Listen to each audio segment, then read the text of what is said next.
Is February 27th, 2:14 p.m. in the afternoon, Central Mountain Time, I don't know, Colorado, whatever, not Eastern Standard Time, but 2 hours behind Eastern Standard Time. So this is a Bernie update. I want to mention a couple things before I get to Bernie.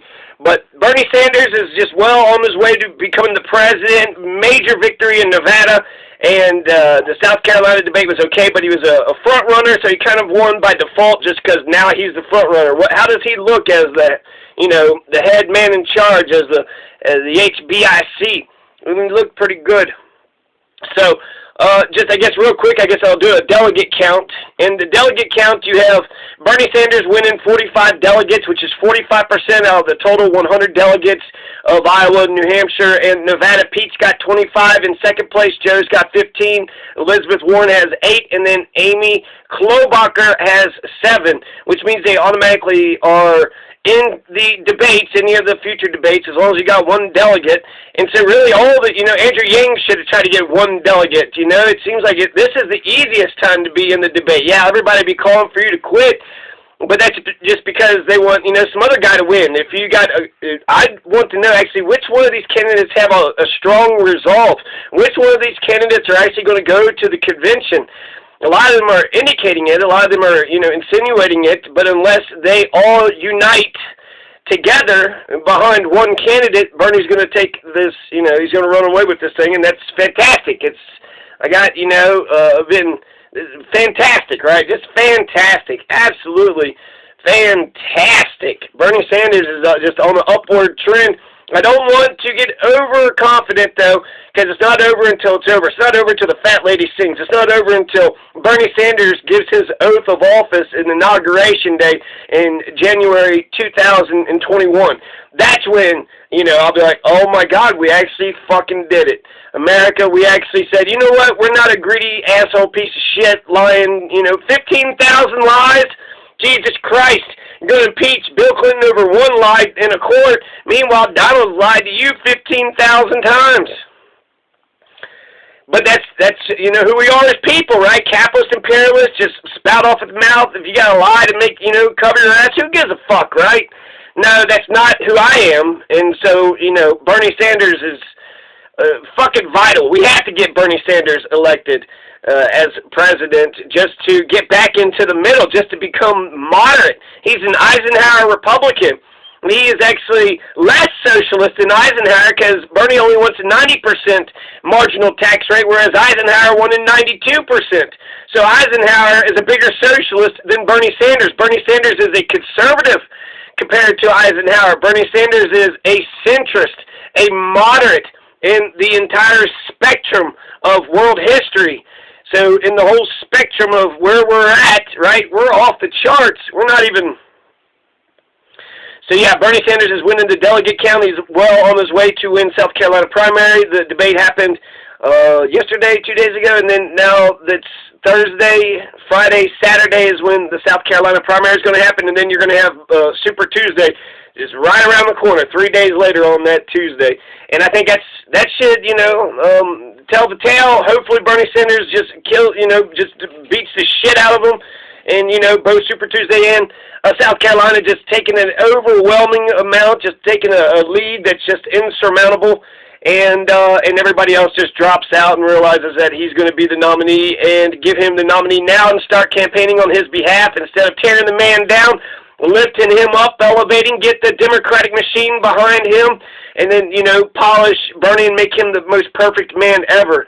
So that we need to hurry up and get that done, but it may take all the way to the damn convention. It'll be a lot of drama, it'll be exciting, and if Bernie is ultimately victorious, then that'd be wonderful and great. If they steal from Bernie, then that will rip the country apart, because I will, never trust the Democratic Party again. And, yeah, they've been trying to take it from Bernie Sanders. They've been fucking with Bernie probably since he's been born. Ever since Bernie said, hey, America, let's try some peace. Hey, America, let's stick together. All for one and one for all. What did he say? Some capitalist asked. And in terms of universal health care, Germany had universal health care in 1883. That was only 137 years ago, so Germany has only had universal health care for 137 years.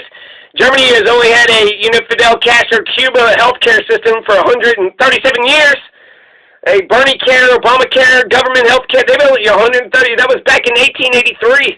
That was the year, what was America doing? Oh, yeah, Chester Alan Arthur of Vermont was president. So America was sucking Chester Alan Arthur of Vermont's dick. That's what America was doing. How'd that work out for you, America? You didn't, sure as shit didn't get you any goddamn health care. That's for goddamn sure. There was something pretty cool that was happening in America, though. Palmetto State in the late 1800s, during Reconstruction, South Carolina, right? So we're having the South Carolina primary.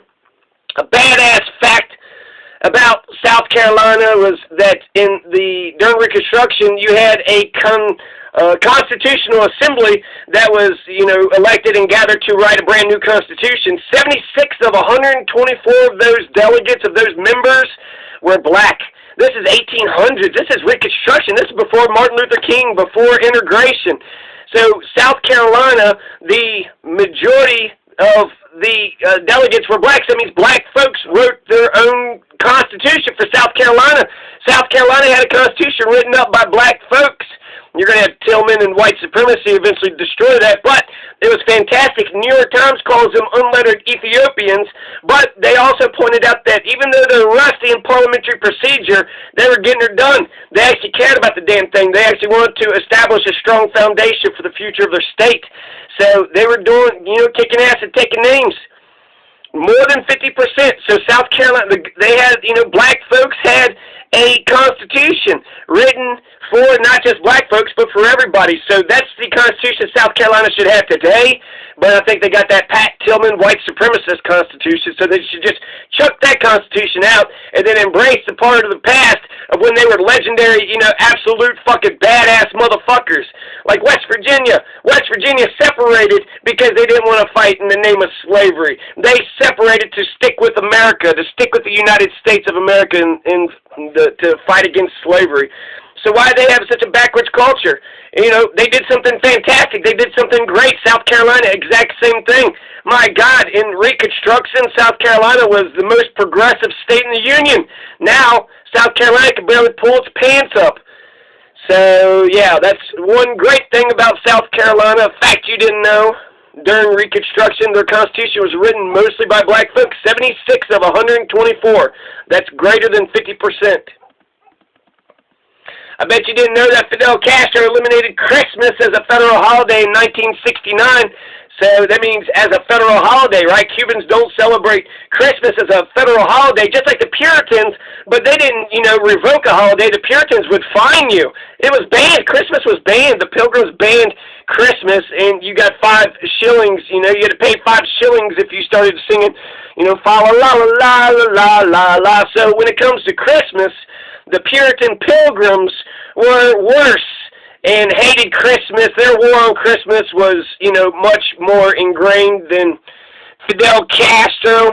At the South Carolina debate, Joe Biden had declared that 150 million, America's 320 million, so this is, about half. So about half of America have been killed by gun violence since Bernie voted for that one bill in 2007. So 13 years, 150 million. Then Joe Biden declared that he's the last person alive in America that hasn't been killed by gun violence. That's the Onion. Then Joe said that he was going to get out of these endless wars, establish universal health care, and legalize marijuana. Hey! Hey! Shut up! Shut up!